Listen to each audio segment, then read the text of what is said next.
Hey peeps, quick question for you. When was the last time your boss asked you how you were doing?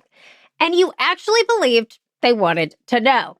Like, not the calendar invite disguised as a check-in. Not that, hey, you got a sec? That's really, hey, I need something.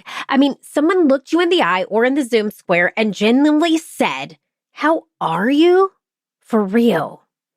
If you felt something just now, that's the episode. Let's play.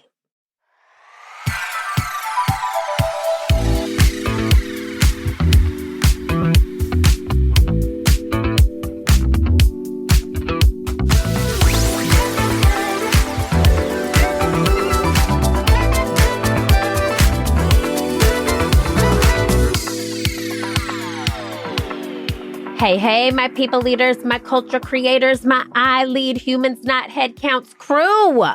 Welcome back to Workday Playdate with Improve It, the show where we use humor and play to help you lead better, live better, and today, lead like an actual human being.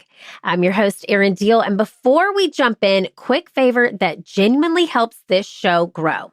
If you have ever had a moment listening where you went, oh, I needed that, I want you to leave us a review on iTunes, please. Those reviews help us reach more leaders, land incredible guests, and keep this playdate going. And I read every single one. So thank you in advance. And listen before we get into it, because I know some of you right now are thinking, I want to be a better leader, but I don't even know what kind of leader I am. We made you something. It's called the What's Your Leadership Style and Your Next Business Move quiz. It takes a few minutes, literally 3. You'll find out exactly how your leadership style drives motivation, and you'll walk away with 3 specific ideas you can start building into your business right away. You can grab it in the show notes. I would highly recommend taking it before or right after this episode. All right, let's play. Okay, so here is the thing. We have more leadership books, more courses, more frameworks, and more LinkedIn thought leaders than at any point in human history. And yet, people are still quitting their bosses. They're still disengaged. They're still sitting in on one-on-ones mentally while planning their grocery list. What's going wrong? It's not that we don't have enough leadership strategies. It's that we forgot the human in the middle of them. And this isn't just a feel-good theory, y'all. The numbers back it up. So Gallup's latest data says that managers account for 70% of the variance in team engagement. 70%. That means no ping pong table, no unlimited PTO, no we are a family mug is going to go help fix what a disconnected leader breaks. And get this, a DDI study found that employees who feel their leaders are empathetic are over 75% more likely to be engaged. Meanwhile, only about 1 in 3 employees strongly agree that someone at work cares about them as a person. Let me say that again. 1 in 3 employees strongly agree that someone at work cares about them as a person. 2 out of 3 people go to work every single day and feel like nobody genuinely gives a rip about them. That's the gap we're closing today. You are listening to Workday Playdate on the Passion Struck Network. Now a word from our sponsors. You're listening to Workday Playdate on the Passion Struck Network. Now back to the show. So my peeps, here is what I need you to hear. Human first leadership is not soft leadership. It's not. It is the hardest. It is the bravest. It is the most effective form of leadership there is. Because it means that you stop hiding behind processes and you start showing up as a literal person. It means that you care enough to be uncomfortable. It means you lead with curiosity before correction. And when you do that, people don't just stay. They don't just perform. They become the kind of team that makes everyone else say, "What are they doing over there?" That's what's possible. And it starts with this framework that I'm about to give you. Okay, take a deep breath in with me. Breathe it out. Take a deep breath in with me.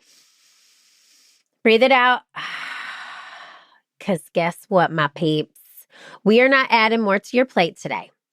We are replacing what's not working with what actually does. So, because I'm me, I turned this into an acronym. You're welcome. It is a 4-step framework called the HUMAN method. HUMAN. And you know I'm gonna give you 4 steps that are rooted in improv comedy that will make you the kind of leader people actually want to follow. And I will not quit my day job, but I needed y'all to wake up, because listen up. Listen up. This framework is going to change the game. It's not adding. It is not putting more on the plate. It is literally replacing what's not working with what does. The HUMAN method. HUMAN. Okay. Actually, technically, it's 4 letters because here starts with H, not U, but we're going to go with it. Improv rule number 1, we're going to commit to the choice. So, step 1, the H. Hear before you help. See what I mean? You see what I mean? You see what I did? Okay, so in improv, the single most important skill is listening.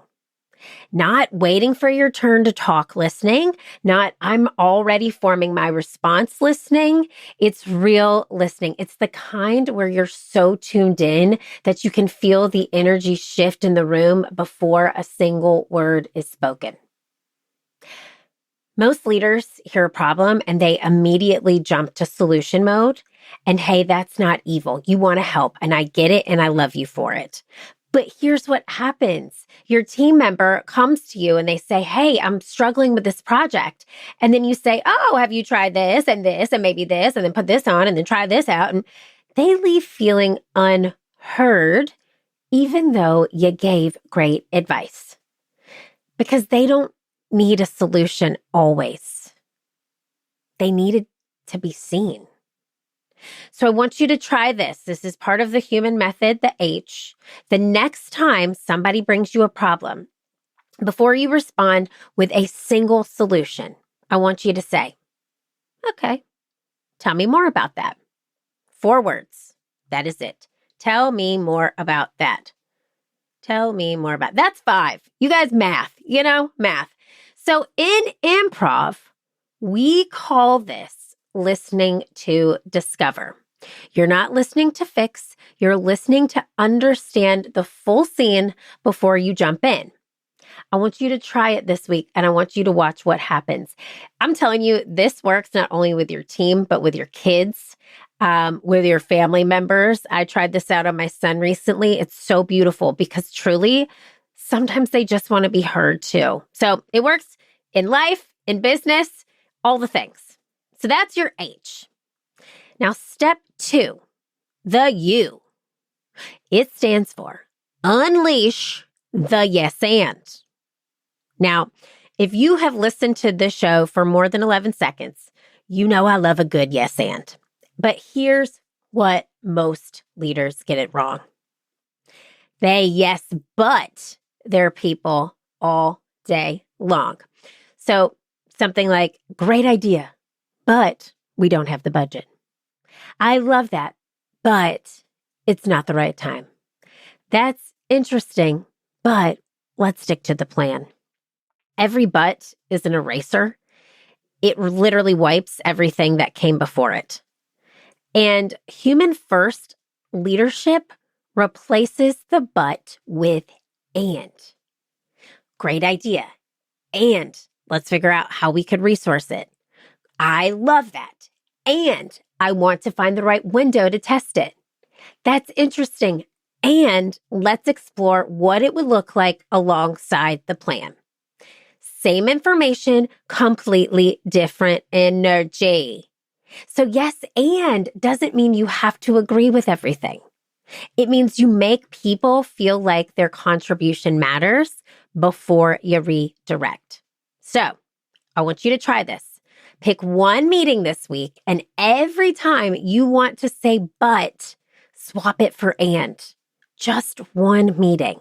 And I want you to see how it changes the room.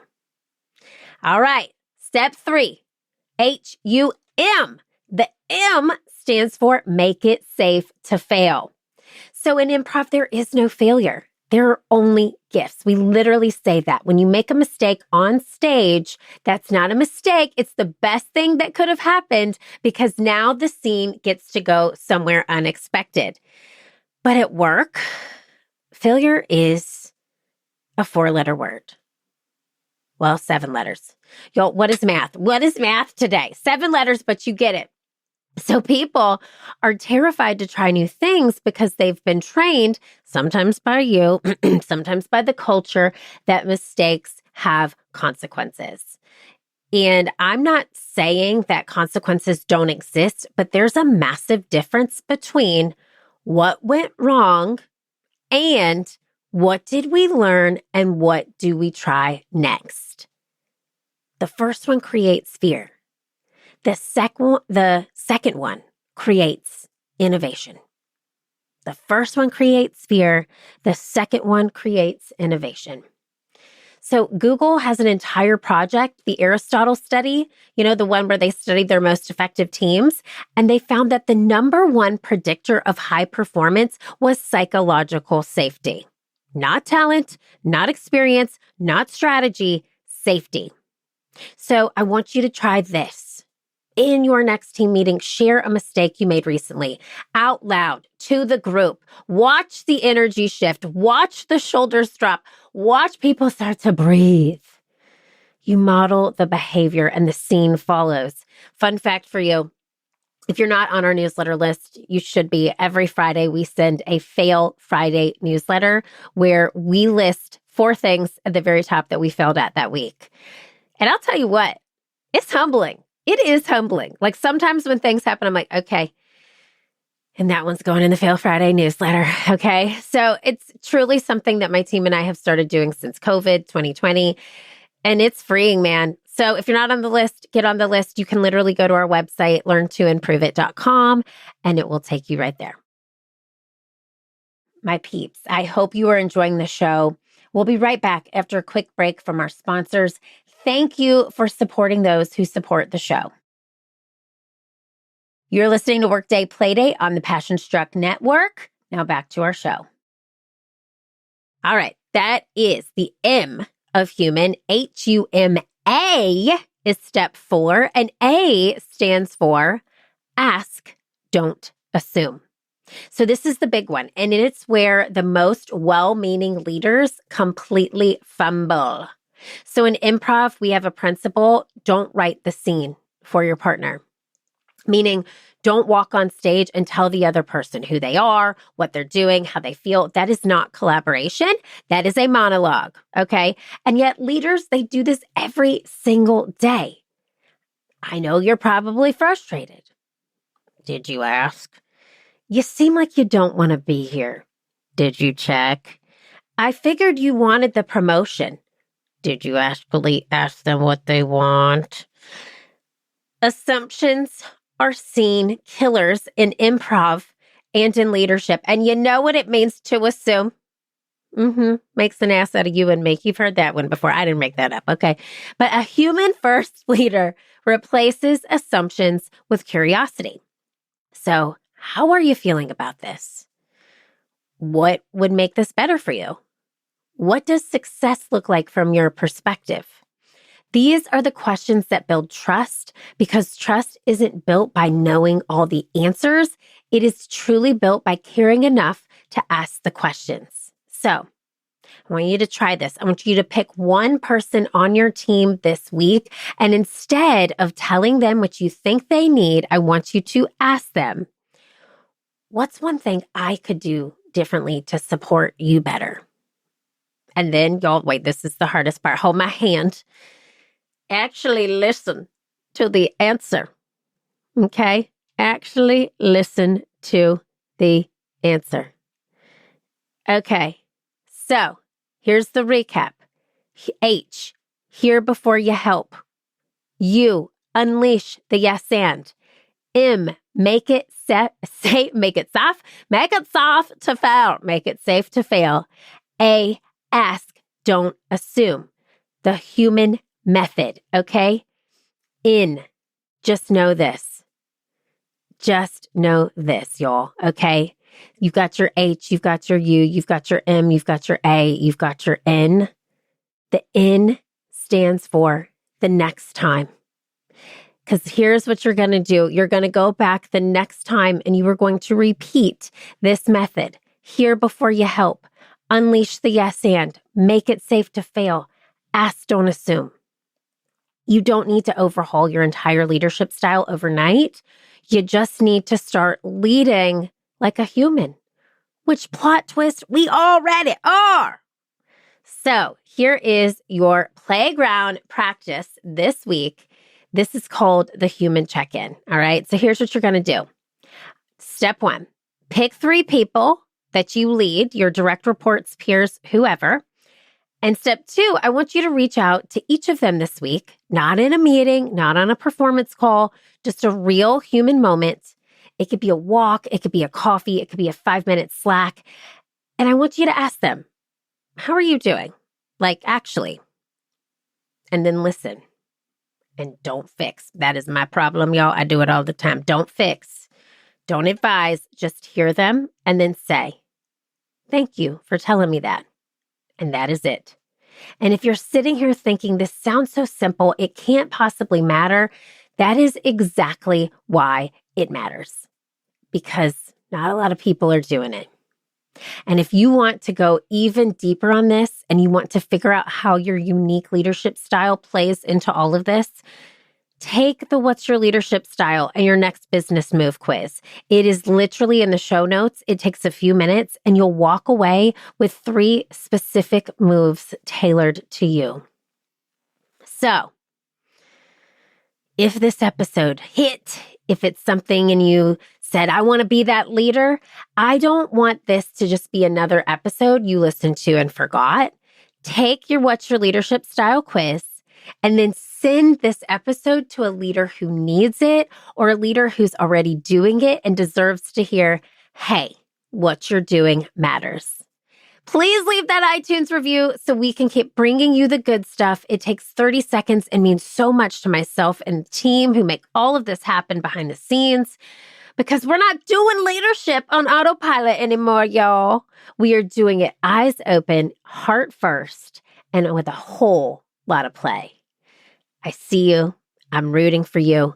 Now go lead like a human, and I'll see you next time on Workday Playdate with Improve It.